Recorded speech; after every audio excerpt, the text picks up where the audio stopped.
Some of the important things you need for sowing seeds will be a good seed tray. These are just your standard seed trays with good drainage in the bottom. And I use them time and time again, but one of the important things is you must sterilise them between use. And I just dip them in a bath with a little bit of genol or bleach in.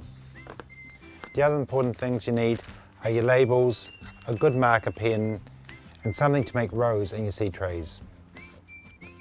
And because the seed trays have large holes in them, we also use a bit of newspaper at the bottom so the dry soil doesn't fall through. The next most important thing when planting seeds is getting a good seed raising mix. You can buy organic seed raising mix now from hardware stores, but I like to make my own because it's cheaper and I think it's better. All you need is some good organic compost. The next thing we need to do is sieve it. And we just get a plastic sieve with about 10mm holes in it. It's really important that you don't use your own garden compost to make seed raising mix. There are so many seeds in it coming up over time and you might not be able to tell the difference between your own plants and the weeds. Now all we're left is pieces of larger twigs and a bit of pumice. But don't waste this. Throw it into your garden. It's a great form of carbon and it'll be a great mulch on top of the soil.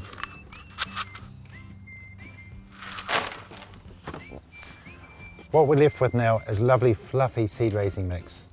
And it's important not to have big pieces in your mix. Not only do they cover the seed and prevent germination, but the roots of the plants can often lock onto them and make it hard to separate when pricking out. The next thing we're going to do is we're going to add a little bit of fertiliser to our mix. It's really important we don't add a high nitrogen fertiliser. That's just going to give us lots of leaf growth and none of the roots, which we really want. So we're going to add a little bit of our volcanic rock dust to this. This will give us a balanced fertiliser, but it's also impregnated with beneficial fungus and bacteria which will help the seedlings grow. We're just going to mix it up by hand. The people who make this compost, Gardener's Choice, guarantee they heat it to such a high temperature it kills off any problems like Legionnaire's disease. But if you're unsure about the origin of your compost, it may pay to wear gloves. The next thing we're going to do is fill our tray.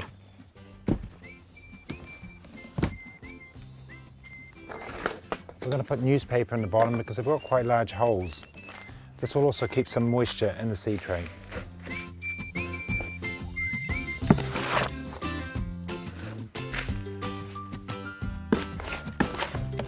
We're going to fill our seed trays reasonably full. They will sink down when they're watered. We want to give them as much soil for their roots to go down. And we'll just give them a little tap to settle the dirt.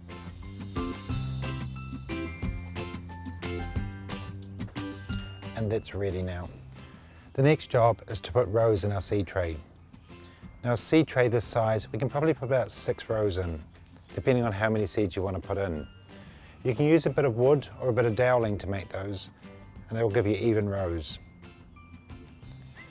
Now even though you don't have a lot of seeds to put in, I'd still use a larger seed tray like this rather than a smaller punnet size. The reason is this will keep the moisture in and keep the even temperature, whereas the other one dries out so much quicker. In this case today, I'm just putting 4 rows in.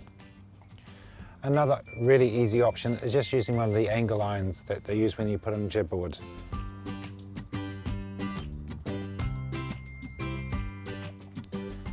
The next thing to do is write labels for our seeds. In this case, I'm just using little bits of plastic, but you can use ice block sticks or any other type you like. The other important thing is always putting a date on the back of your label so you know when you planted those seeds.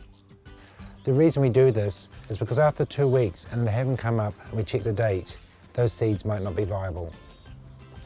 We've got 4 types of tomatoes and 2 types of peppers we're planting today. And they're the old-fashioned varieties, like your beefsteak, your moneymaker, your Russian reds and your red cherries.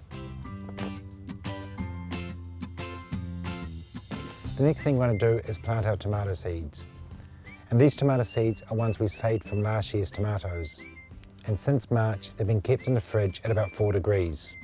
Not only does it keep the seeds fresher, but it breaks the dormancy when you plant them. It makes them think it's spring and helps with germination.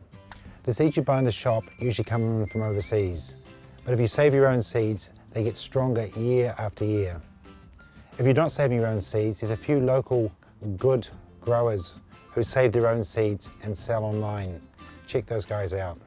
It's important when you put them in, you evenly space them. They do lock together, and being a little bit hairy, the tomato seeds, they like to hold each other when you're transplanting them. So it's best to keep them separated. I find using a little stick like this just moves the seeds along and keeps them evenly spaced. Put a few Russian red in.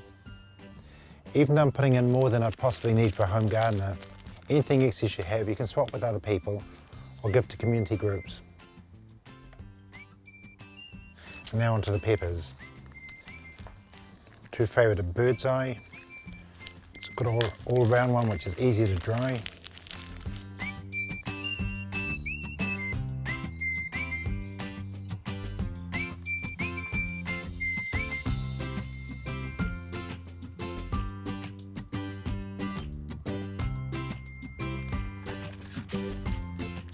And finally the ornamental black olive chilli. Looks stunning, great for the beneficial insects, and it's got a nice hot black chilli.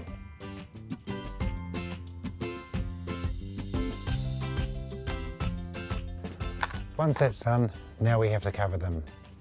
We're going to cover them with some of our seed raising mix because it's nice and fine, and we'll cover them just slightly over the seeds, not too deep. When we do water this in, more soil will come over the top. Now that's done and ready to be watered.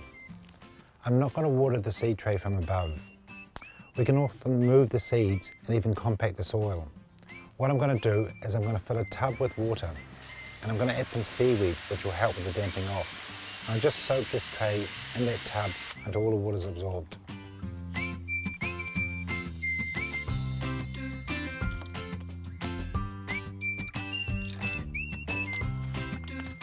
We pop in the bath for at least a quarter of an hour to let all the water absorb. But you don't want to put too much water in your bath or a lot of the seeds will just float on out. Here's a seed tray of tomatoes we put in about 2 weeks ago. They've been sitting on a heat pad and they're doing really well. And you can see how evenly they've germinated. Now in another week when we do pick it out, this will make it so much easier to separate them.